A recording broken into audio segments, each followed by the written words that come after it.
Nailia, sudah lama aku tak menemuimu. Mungkin, sekarang kau tumbuh menjadi gadis cantik dengan rambut sebahu, alis melengkung dan bibir merah muda yang indah.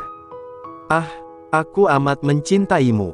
Kau tahu, setahun tak bertemu tentu akan membuat perjumpaan kita amat indah bukan? Meski kita jauh, namun senja selalu bisa memecahkan rinduku padamu. Sayang, kau juga tahu, aku tak punya banyak waktu. Seperti biasa, sebentar lagi kilauan jingga ini perlahan pudar. Aku harus kembali ke pesantren. Sebentar lagi azan maghrib menjemputku. Kau tentu juga selalu tahu bahwa aku diberi izin tidaklah lama. Tapi tenanglah, meski begitu, pertemuan kita selalu indah. Sampai jumpa, besok atau lusa, aku akan kembali menemuimu. Nailia, kita mengenal cinta melalui rinai-rinai kecil hujan.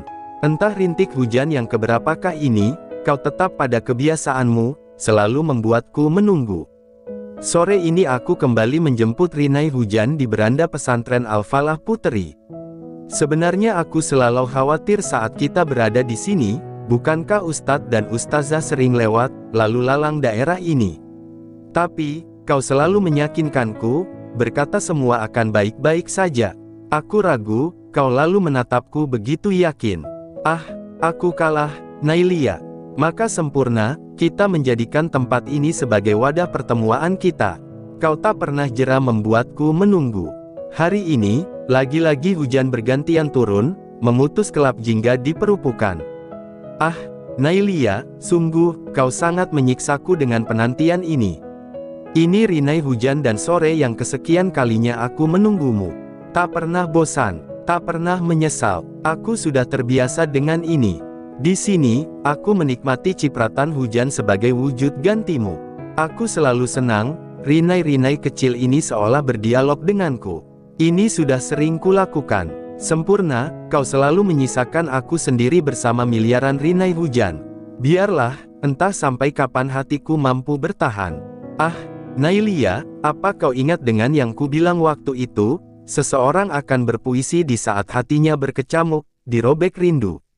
Dan kini, begitulah aku. Nailia, kau sangat merindukanmu.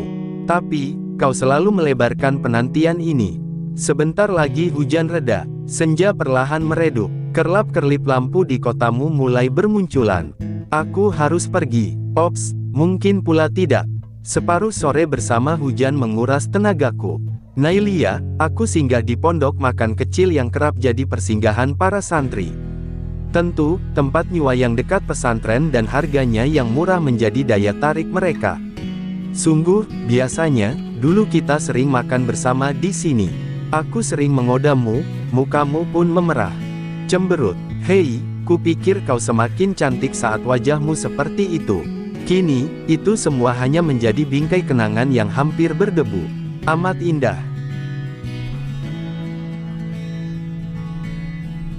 Kapan? Entah kapan ini akan berakhir, Nailia. Kau selalu membuatku menunggu. 5 menit berlalu, jam kian berkutat, rentangnya melebar, maka 10 menit sudah sempurna memenjara. Penyaji makanan itu gesit menghempaskan lembut butiran nasi goreng yang kupesan. Menyapu keringat, tersenyum ke arahku. Andai kau melihat ini, kau tentu senang, Nailia. Seperti katamu, kau amat senang melihat orang yang memasakkan. Astaga, aku benar lupa, sebentar lagi azan. Hei, cepat, penyaji makanan itu amat lambat.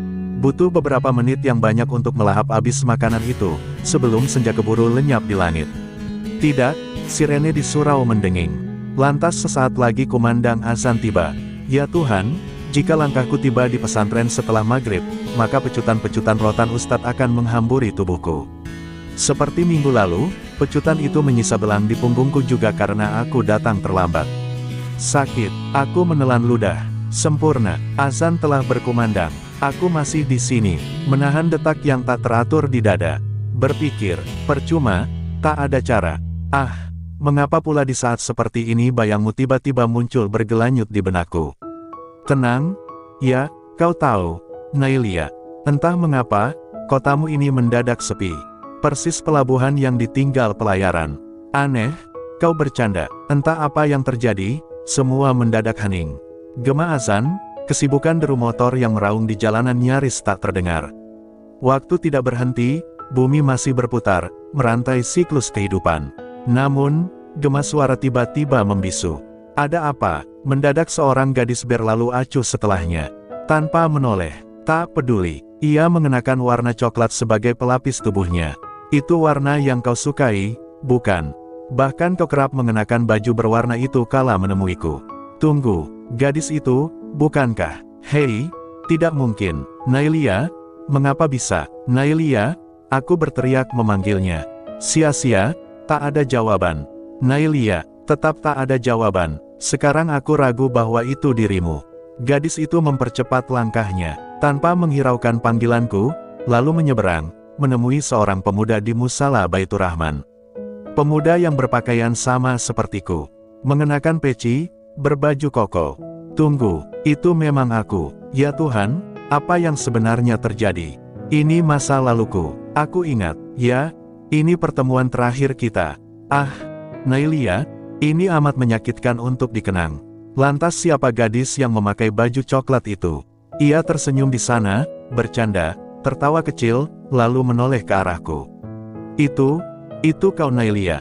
Bagaimana bisa? Tampaknya gadis itu sedih, menangis, mendadak pergi meninggalkan pemudanya di musala itu. Bumi bungkam, langit merintih, melumuri kotamu dengan rinaian. Sama seperti tahun lalu, kau juga berpaling tiba-tiba. Mendadak pergi dariku, entah mengapa, dan itu menjadi pertemuan terakhir kita. Pertemuan berdarah. Nailia. Awas, jangan menyeberang. Tidak, aku tidak bisa melihat ini lagi. Kecelakaan tahun lalu akan terulang. Aku menyesal, mengapa waktu itu aku tidak menangkapmu. Melarangmu agar tidak pergi. Aku tahu waktu itu, kau mungkin hanya bercanda, pura-pura tak peduli. Kau pergi ke seberang jalan menjauh, hanya karena kau tersinggung waktu ku bilang bahwa aku sangat merindukanmu jika kau pergi ke Jawa untuk kuliah. Hanya itu, kau tercengang, menyaringkan suara. Iya, terus apa lagi? Jawabku, lalu tersenyum. Kau menyeringai, mungkin marah, kau itu tak pernah peka. Aku menelan ludah.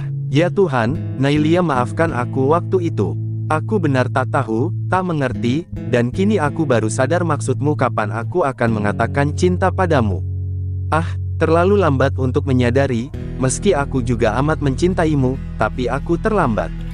Lantas membiarkanmu pergi waktu itu. Menyedihkan, dan kau pergi selamanya meninggalkanku. Maut itu memang bisa ditolak. Sebentar lagi pengemudi gila itu datang. Nailia. Aku akan menolongmu, mencegah perjumpaan akhir yang berdarah itu. Mendorongmu, percuma, kau tembus, bahkan tak bisa kusentuh.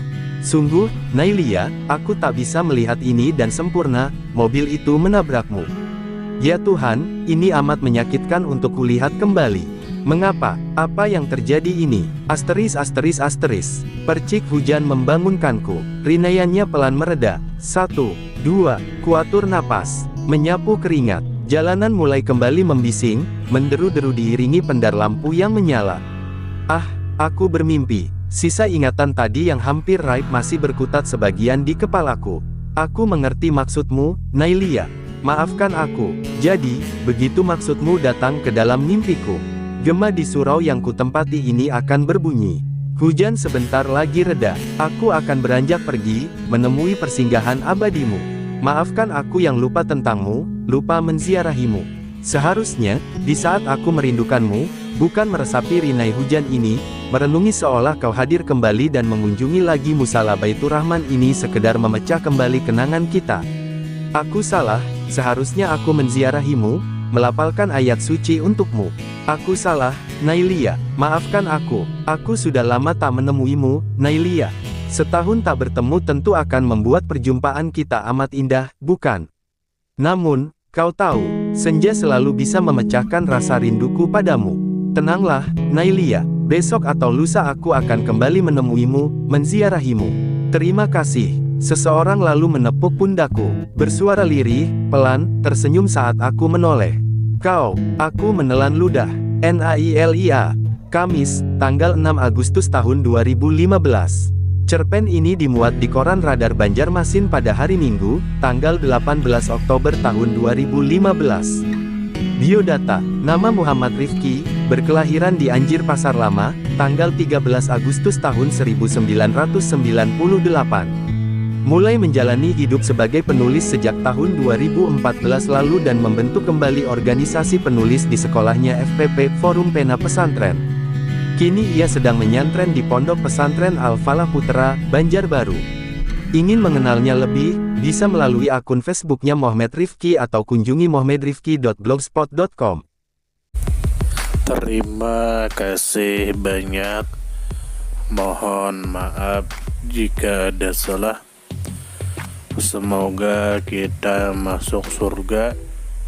Semoga kita semua disehatkan badan, dilancarkan rezeki, dikabulkan segala hajat. Terima kasih banyak, sampai bertemu di pertemuan selanjutnya. Salam damai. Terima kasih, semoga kita baik-baik saja, mohon maaf.